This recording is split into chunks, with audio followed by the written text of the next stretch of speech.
Hello, welcome to the next episode in the series Let's Talk Money.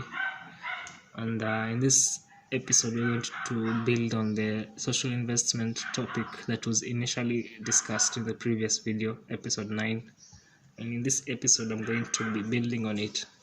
And I'm going to be majorly focusing on how to position yourself in terms of social investment. And I've always had this ideology that for you to be the best social investor, you have to sort of like build a resilience in terms of the things that can get you having the wrong emotions, not the wrong, having negative emotions. You see, we all have different breaking points in terms of the point beyond no return. No, in terms of the point where you get to a position where you are overreacting. Yeah, let's use that word, overreacting, and a point where you are being sort of throwing tantrums around. And everyone has a history of maybe one time or the other having done sort of something of the sort. And maybe you are thinking, how can I be able to improve on this? And as part of social investment, for you to be able to invest socially to other people, you have to understand how to invest socially to yourself in terms of dealing with such kind of scenarios. So in my opinion, if you were to deal with such a scenario where you are feeling overwhelmed with the wrong emotions, that is negative emotions, first of all, my ideology around that topic of social investment in this regard is, I perceive that for you to be the coolest person, for you to be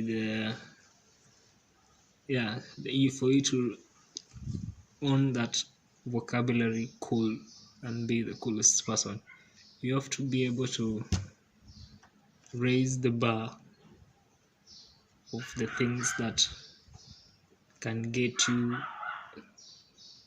overwhelmed with negative emotions. Let's say currently, if somebody insults you, that gets you overwhelmed with negative emotions instantly. And that is currently, and if you were to raise the bar, you would say, like, if somebody insults me, it's not worth it. If somebody insults me and in the same time they sort of like take action, let's say they slap you or something of the sort, so that would warrant a reaction. But if they only insulted you, then that doesn't warrant a reaction. And if you look at it that way, you're sort of increasing the bar. You raise the standards of the things that can get you overreacting. And in that way, you're building room for you to be able to accommodate difference in perspective, difference in opinions, without allowing those differences to sort of like trigger you. Yeah, trigger is the best word. And if you keep increasing the scope, the boundaries of the things you can accommodate, then you keep pushing your triggers further and further and further. And for as far as you can push them, that kind of gives you room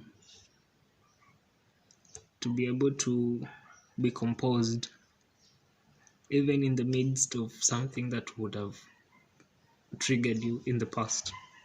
And that is progress. Because if you are so sensitive to the extent that anything, even the wrong even if it's just a normal sentence that is presented in an abnormal way. Let's say somebody was talking to you and they suddenly raised their tone. You are so sensitive that that change in tone will trigger you. So I don't think that's the best place to be in terms of social investment, because that point of sensitivity, if you are an asset, let's say you are a stock, if you are that sensitive, then that means you are very volatile. You just keep going like this, and nobody likes investing in a stock that is very volatile, because it is high risk, and the chances for you losing are bigger than for you gaining. And so you'd want a stock that is relatively stable, not volatile, like it's a heartbeat or something. Stable, and that stability in the stability in an asset is built on built on the idea that, and remember this, just I'm using the analogy of a stock to explain the importance of being composed and not being triggered, too sensitive to everything and being triggered by everything. Because if you were to be composed amidst different perspectives, then that gives you leverage in terms of building your social group, whereby you are able to accommodate a variety of perspectives from a variety of individuals, because you've got that foundation of allowing different conflicting ideas, different conflicting perspectives to be accommodated within your circle without it triggering you in a negative way. And by so doing, you are improving the perceived value of who you are as an individual, and you appear composed in situations that would have completely triggered you if you're in the past, or if you didn't watch this video. Because you see, you can't say that you'll completely eradicate things that trigger you, because that means you're now saying that you'll become a robot whereby you don't have any emotions, of which it is not practical. You still have emotions, you still have them, you still will have them in the future. The idea is understanding how to manage them, how to deal with them, how to navigate them, how to organize them, and how to express them. Because if you don't understand how to do that, then you risk being under the control of your emotions, whereby any trigger that is within your environment will just instantly get you ranting around, or lamenting, or trying to fight, or you just be sort of unstable. Yeah, people would be afraid to be with or to be around you, because they can't speculate what you might be doing, if or what you might how you might react if they did XYZ, or if they said XYZ.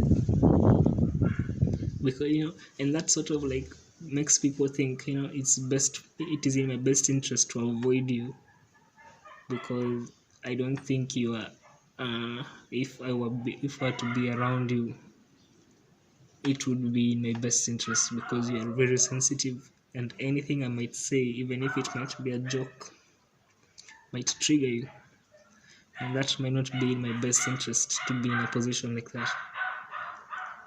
And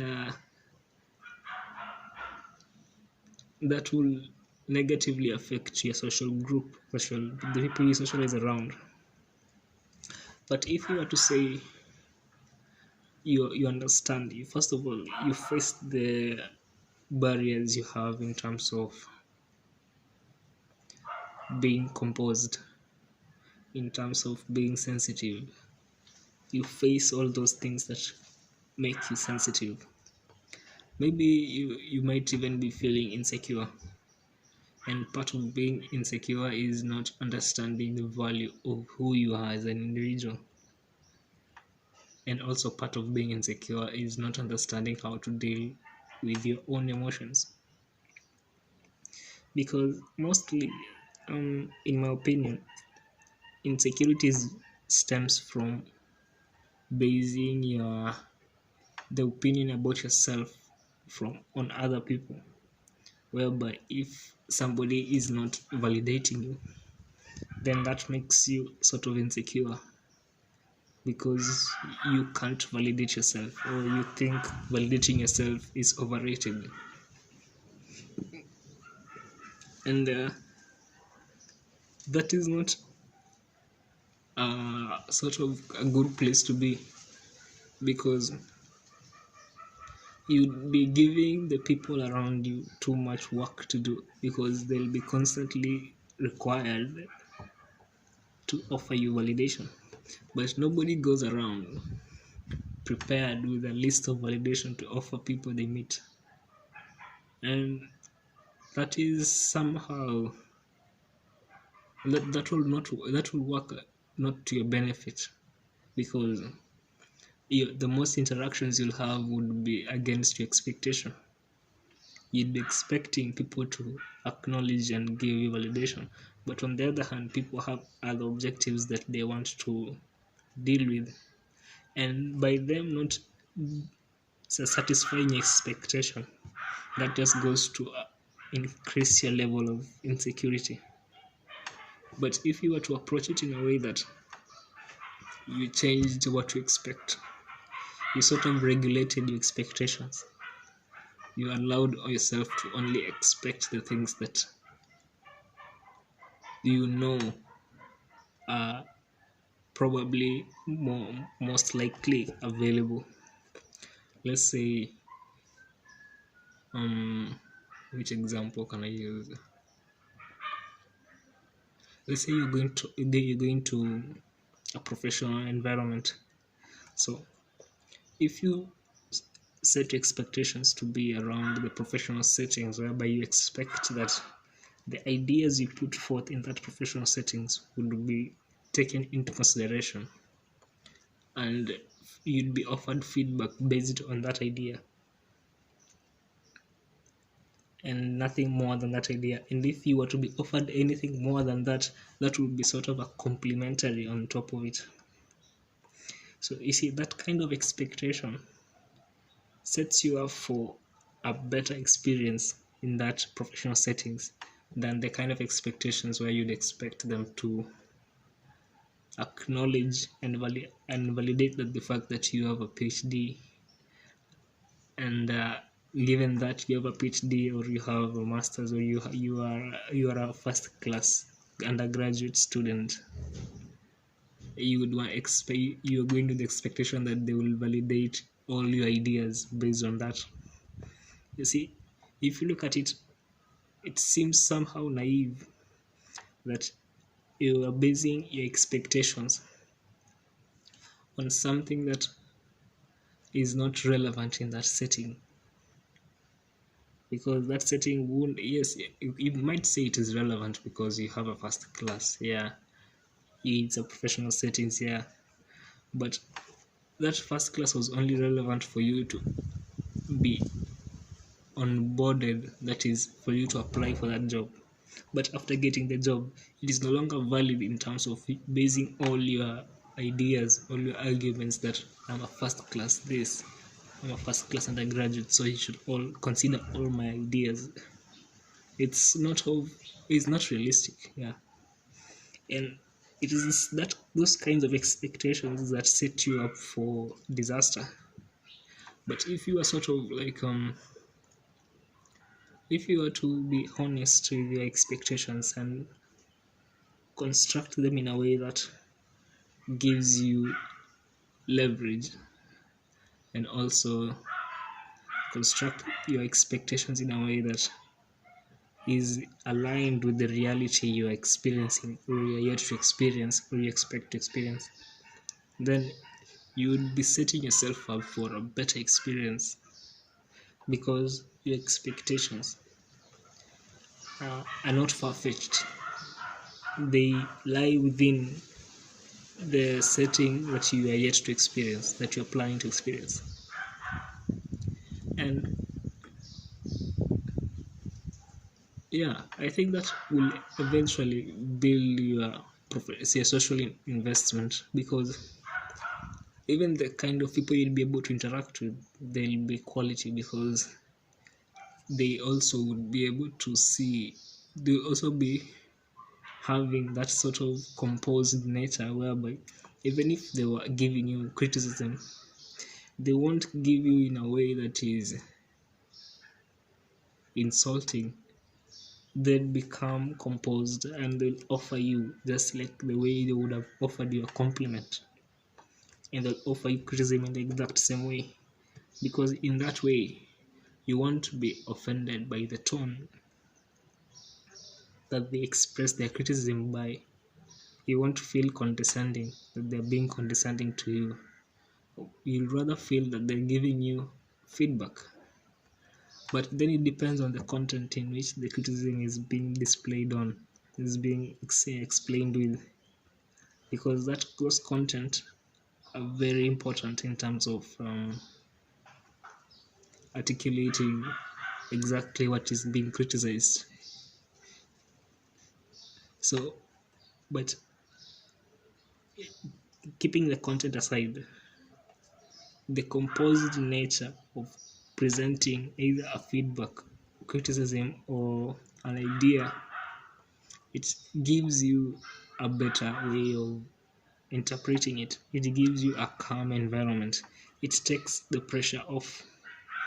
It gives you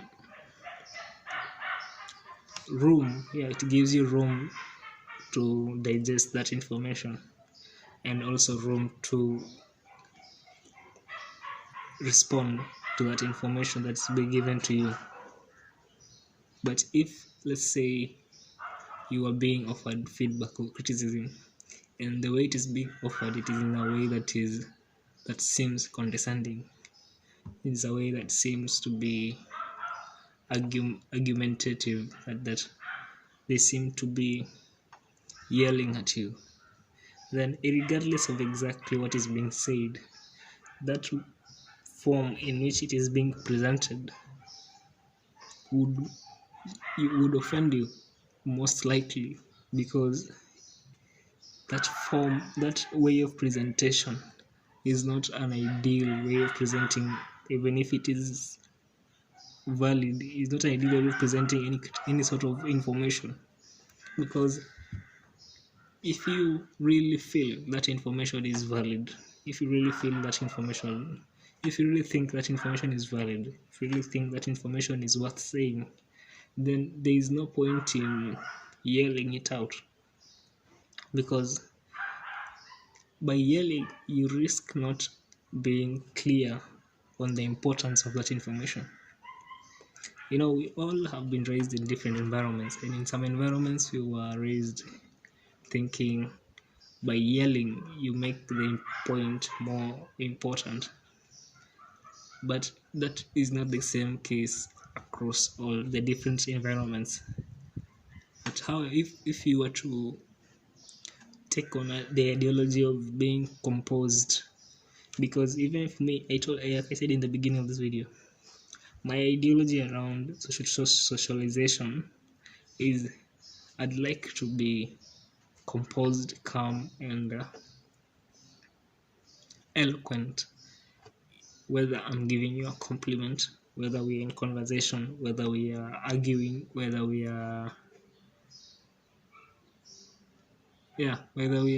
giving you criticism. I like to have that sense of composed, calm environment that is supporting that information, that communication. Because without that, if I were to include dramatic drama in that communication, then I'll be risking you misinterpreting what I'm trying to say. And if you misinterpret what I'm trying to say, then I'll, I'll not have been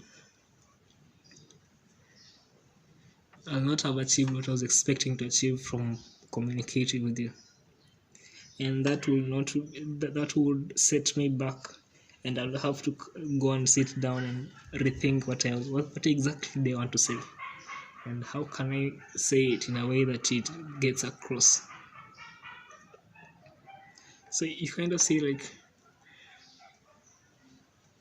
the ideal way, in my opinion, is being composed, because by being composed, you give yourself the opportunity to not be misinterpreted. Yeah, by being calm and composed, you give yourself the opportunity for not being misinterpreted. And once you're not misinterpreted, once your interpretation is spot on, then now you can now think of the content. What content exactly should I use that gets the point across? What word, what vocabulary, what sentence, what uh, proverb can I include? What Those are some of the building blocks of the argument. But for you to even consider that, you have to first of all create that environment that completely eradicates misinterpretation. In my opinion, that's how you should do it. First of all, you should start with eradicating the misinterpretation aspect of the conversation. Then you should go and think about the content and the vocabulary and the sentences and the proverbs and all those building blocks of our communication.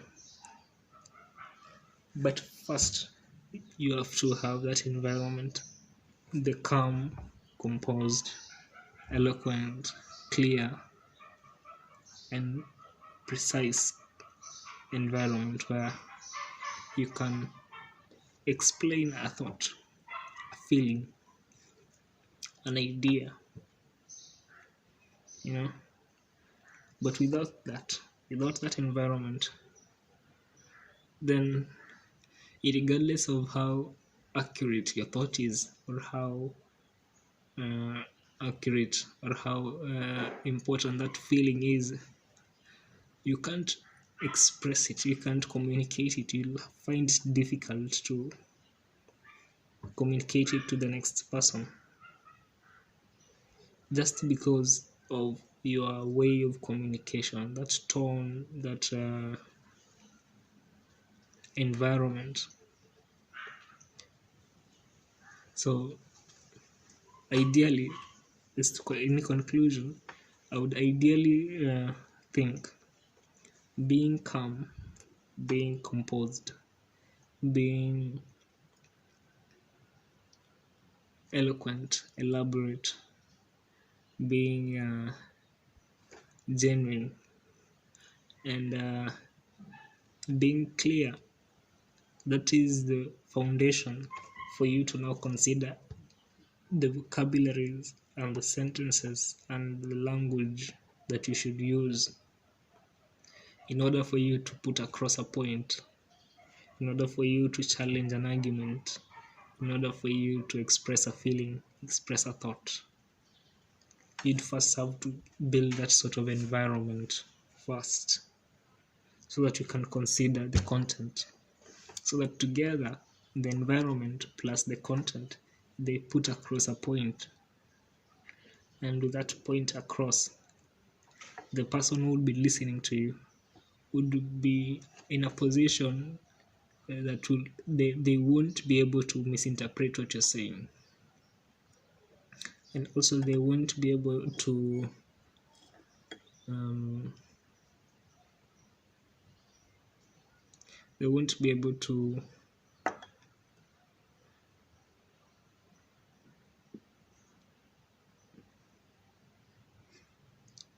overreact or underreact. They will, like, react exactly in a way that is proportionate to what you are saying or what you expected to be, what the meaning that you were trying to portray. It would revolve around that exact meaning. And yeah, that's my thoughts around it. And let me know in the comment section below whether you agree with what I have to say, and if there's something you don't agree with, timestamp that exact thing when it was said, and explain to me why you don't agree with it. Try and be calm, try and be composed, try and express that thought or that feeling in a way that is clear, elaborate, composed, and eloquent, so that I can be able to interpret it in the exact same way that you intended it to be interpreted, not in a way that is colluding with what you intended, and not in a way that is under or over what you intend. So, like, if you enjoyed it, share with a friend, hit the notification bell if you don't want to miss, and subscribe if you want to be part of the community that is tuned in to what is yet to come. See you soon.